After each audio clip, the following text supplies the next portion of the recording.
प्रेम से बोलिए सदगुरु साहिब जी की जय हो। सतनाम साहिब। नमो नमो सतपुरुष को नमन करूं हर बार। नमस्कार गुरुदेव को जिन भेद दिया है सार। हे साहिब, आपका अनंत अनंत शुक्रिया, अनंत अनंत आभार। साहिब जी आपकी सर्वदा ही जय जयकार। आदरणीय सर्व संतों की जय हो। उपस्थित आदर के योग्य सभी जीवात्माओं को मेरा नमन। सतनाम साहिब। हम सब में बैठे परम पिता परमात्मा को शत शत नमन। साहिब वह प्रेम का, आनंद का अपार सागर हैं जो कि हमारे लोक और परलोक दोनों को ही संवार देते हैं। दुनियावी लोग क्या करते हैं, वो हमें हमारी योग्यता के हिसाब से जज करते हैं। और कब तक करते हैं, कब तक वो हमारा साथ देते हैं? जब तक हम उनके लायक होते हैं तब तक तो वो हमें अपनाते हैं। जैसे ही उनका स्वार्थ पूरा होता है वो हमारा साथ छोड़ जाते हैं। आज माँ अपने बेटे के दो काम ना करे, क्या कहेगा? तू माँ है मेरी, इससे तो माँ ना ही होती तो ही बढ़िया था, है ना। पति के दो काम ना करो, पत्नी को 1 मिनट में बोल दिया जाएगा, पता नहीं मैं तेरे को ब्याह के क्यों ले आया, मेरी सबसे बड़ी गलती यही थी कि तेरे साथ ब्याह हो गया मेरा, है ना।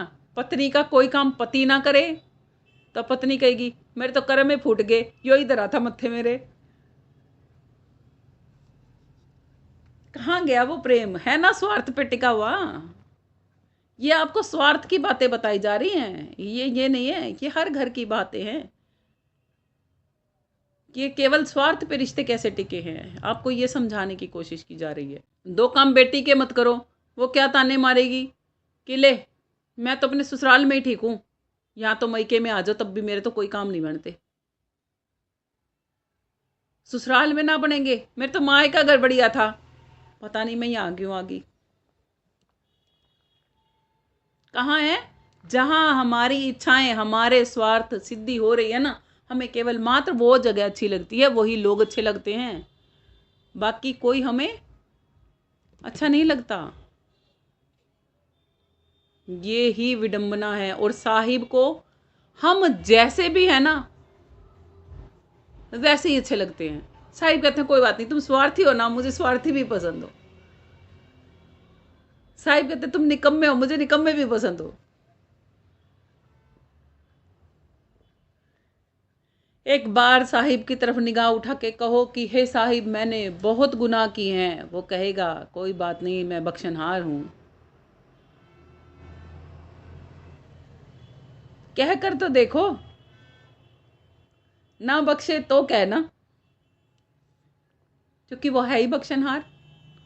एक बार साहिब से कह के देखो कि मैंने जीवन में कभी सच नहीं बोला, मैंने सदा झूठ बोला है, तो वो कहेगा कोई बात नहीं, मैं सत्य हूं, मैं अपने आप तुझे सत्य सिखा दूंगा। एक बार कह के देखो साहिब से कि मैंने तो कभी आपसे प्रीत नहीं की, वो कहेगा मैं प्रेम का अथाह सागर हूं, मुझ में गोता लगा के देख, तुझे मैं प्रेम करना आप ही सिखा दूंगा। प्रेम के रंग में मैं आप ही रंग दूंगा, तुझे रंगने की भी जरूरत नहीं, कुछ करने की जरूरत नहीं, केवल उस तक जाने की जरूरत है, मात्र उस तक जाने की जरूरत है। क्या हम इतने निर्बल, इतने कमजोर हैं कि उस तक जाना ही नहीं चाहते?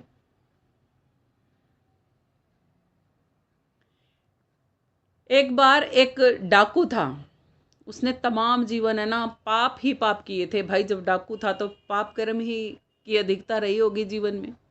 मार काट किए थे, लोगों का धन आदि लूटा था और तमाम जीवन ऐसे ही बिताया था।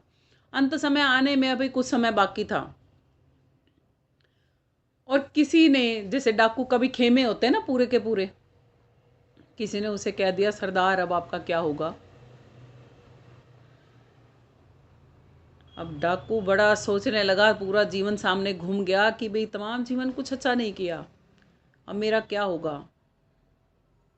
अंदर से विरह की वो अगन जगी जिसमें सच्ची आत्मा की पुकार थी।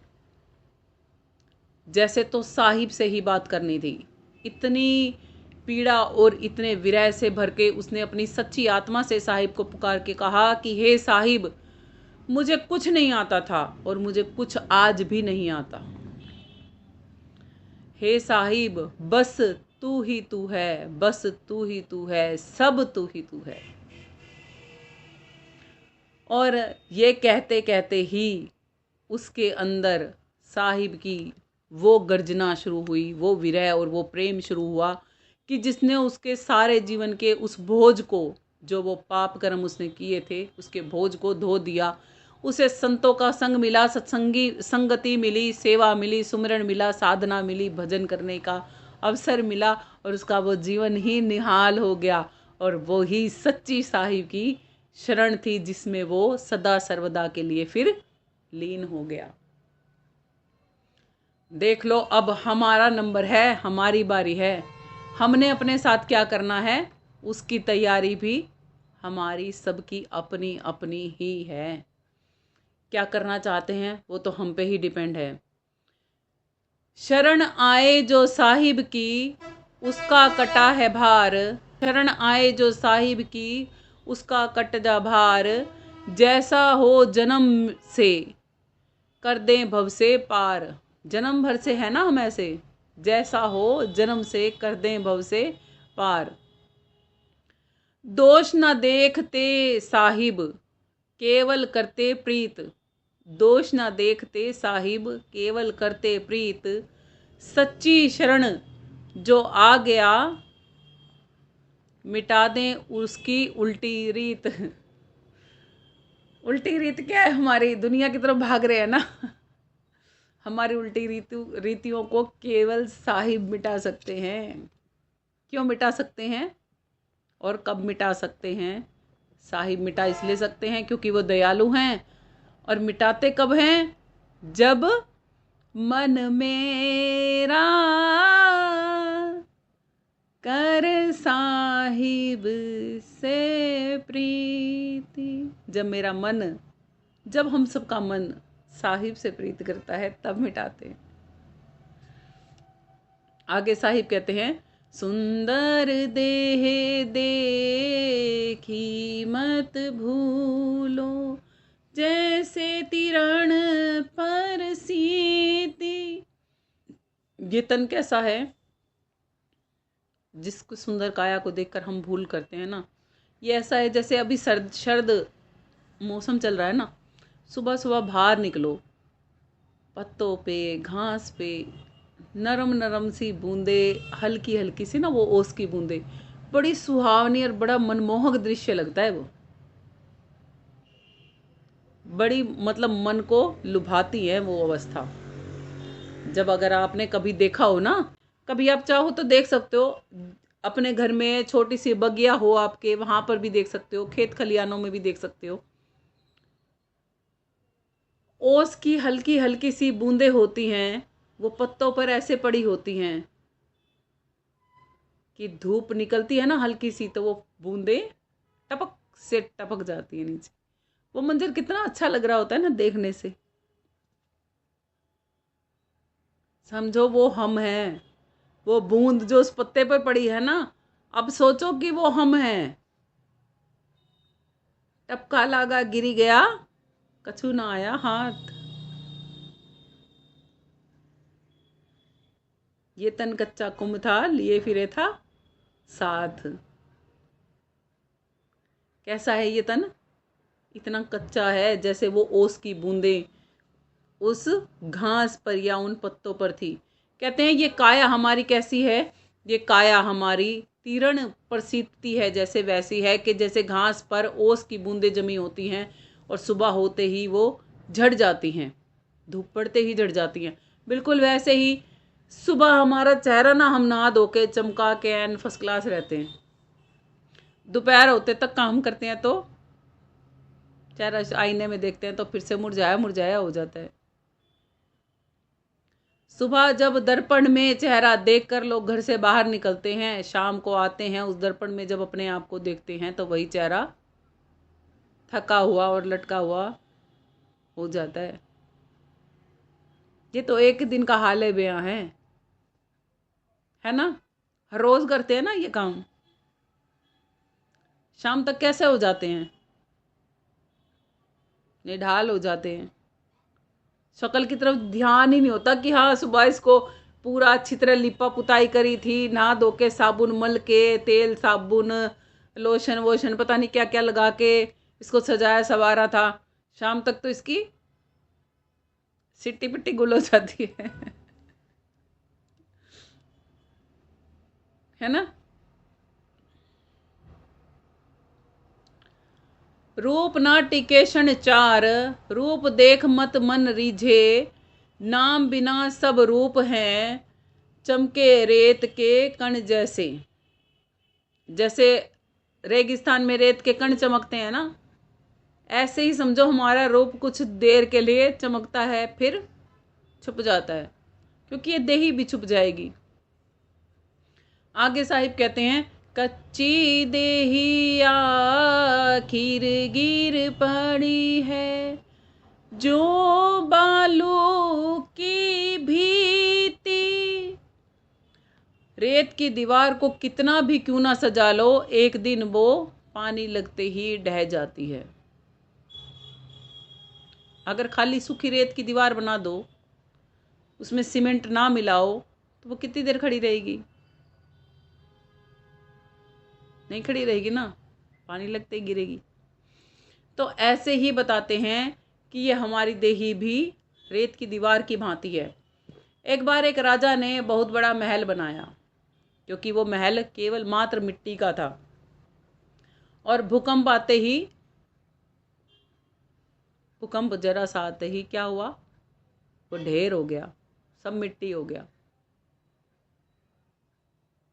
तो इस देही का अभिमान ना करें, ये देही केवल एक रेत के महल की भांति ही है।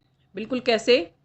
माटी में मिले माटी, पानी में पानी, अरे अभिमानी, अरे अभिमानी, पानी का बुलबुला जैसे तेरी जिंदगानी, अरे अभिमानी, अरे अभिमानी।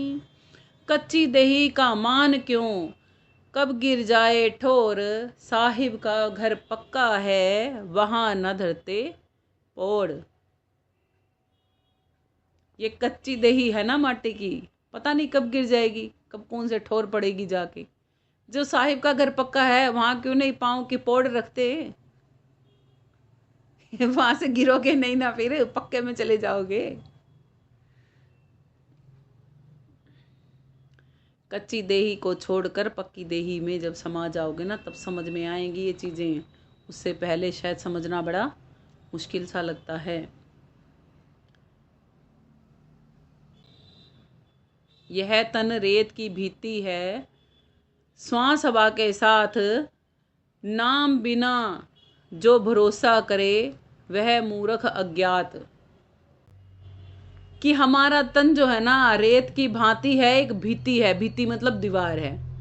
किससे चल रही है ये तन, ये रेत का तन का टीला, ये किससे चल रहा है? हवा, सांस बाहर भीतर जा रही है ना, हवा के साथ में, हवा से चल रहा है। अगर इस पर नाम का भरोसा, परमात्मा का भरोसा नहीं है, नाम का भरोसा नहीं है, तो मनुष्य अज्ञानियों की भांति ही जीवन जी रहा है यहाँ पर। उसमें और अज्ञानी में कोई भी फर्क नहीं है। ऐसो जन्म बहुर नहीं पाए हो, जात उमरिया बीती। सारी सांसें बीतती जा रही हैं, ये सबको पता है कि मनुष्य जन्म दुर्लभ अति, मिले ना बारंबार, तरवर से पत्ता झड़े बहुर ना लागे डार। पता है ना ये सबको, फिर भी इस मनुष्य जन्म के अनमोल तथ्य को हम समझ नहीं पा रहे। साहिब ये कोई चेतावनी नहीं दे रहे हमें कि समझ जाओ, चेत जाओ, जाग जाओ, ना। साहिब केवल हमें बहुत प्यार से, क्योंकि साहिब क्या है, तू प्रेम का सागर है, तेरी एक बूंद के प्यासे हम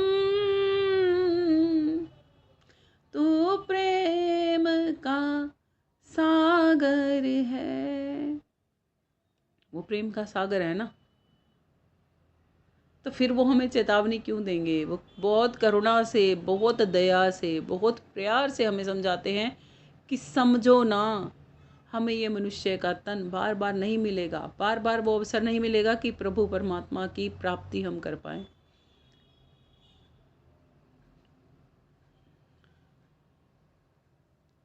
भई प्राप्ति मनुख देहुरिया, गोविंद मिलन दी एहू तेरी बरिया। अवरी काज तेरे किते ना काम, मिल साधु संगत भज केवल नाम। नानक जी भी यही बताते हैं। नानक जी क्या कहते हैं कि ये मनुष्य की देही क्यों मिली है? भई प्राप्ति मानुख देहुरिया, कि ये मनुष्य का जन्म तुझे मिला है ना, जो प्राप्त हुआ है आत्मा, ये किस लिए हुआ है? गोविंद मिलन दी एहू तेरी बरिया, ये गोविंद से मिलने के लिए बारी मिली है, टर्न मिली है। गोविंद का मतलब है, गो मीन्स इंद्रिया, विंद मीन्स चलायमान। जो इंद्रियों के संग चलायमान किए हुए ना, उससे भी, और जो इंद्रियों के संग चलायमान नहीं होता उससे भी, उस अविनाशी से मिलने के लिए मिली है। अबरी काज तेरे कितने ना काम, कहते हैं और दुनिया के जितने भी काज करने में लगा हुआ है ना, तो वो तेरे कुछ काम नहीं आने वाले। कब काम नहीं आएंगे? अभी तो काम आ रहे हैं, अभी तो हमें दिखता है, सारे काम तो हमारे काम आ रहे हैं, तभी तो हम कर रहे हैं। हम कोई मूर्ख थोड़ी ना है जो हम कर रहे हैं। ये अंत समय के लिए कहते हैं नानक जी। अवरी काज तेरे किते ना काम, मिल साधु संगत भज केवल और नाम। कहते हैं मात्र केवल सच्चे नाम को जान ले। कब जाना जाएगा? जब साधुओं की संगत में जाएगा तब। और जब उनसे मिल जाए तो फिर क्या कर? फिर बस भज केवल नाम। उन्होंने कहीं पर भी ये नहीं कहा कि उन साधुओं के पीछे पीछे लग जाओ, उनके पर्स उठाने लग जाओ, उनकी गाड़ियां चलाने लग जाओ, उनकी चमचा चाकरी करने लग जाओ। नहीं, उन्होंने ये कहा है कि केवल मात्र भक्ति करो। भक्ति करो, साथ में सही तौर पे जीवन यापन करो, दूसरों की मदद करो। जो परमात्मा ने हमारे जीवन में आत्माएं दी हैं, वो सब हमारे कर्मों से आई है हमारे पास। तो अपने कर्मों को हम उतार पाएं और बड़े प्यार से सहर्ष उतार पाएं, ऐसा यत्न करो। आगे कहते हैं, उम्र रेत सी फिसल गई, श्वास गिनती गए गिन। उम्र रेत सी फिसल गई, श्वास गए गिनती गिन। अब भी जाग ले रे बंदे, कर ले साहिब प्रीति संग। कहते हैं साहिब के संग प्रीति कर ले। ये जीवन जो है ना, ये तो रेत की भांति हर एक श्वास फिसलती ही जा रही है। नहीं जा रही हो तो बता दो, रोक सकते हो? मुट्ठी में रेत बीज के देखो, जितना बीजते जाओगे गिरती जाएंगी। ऐसे ही सांसों को कितना रोकोगे, ये तो फिसलती जाएंगी। पहले के ज़माने में पता ही, देखो आज आपको एक और नुक्ता बता रहे हैं। गिनती की सांसें मिली है ना, इनको संभाल के जीना सीख जाओ। रेत अगर मुट्ठी में से नहीं फिसलानी ना, तो मुट्ठी को कसो मत, आराम से पकड़ो और मुट्ठी को ऐसे रखो। ऐसे करोगे तो गिरेगी रेत, ऐसे कर लो, फिर क्या होगा? थैली के बीच में रुक जाएगी रेत।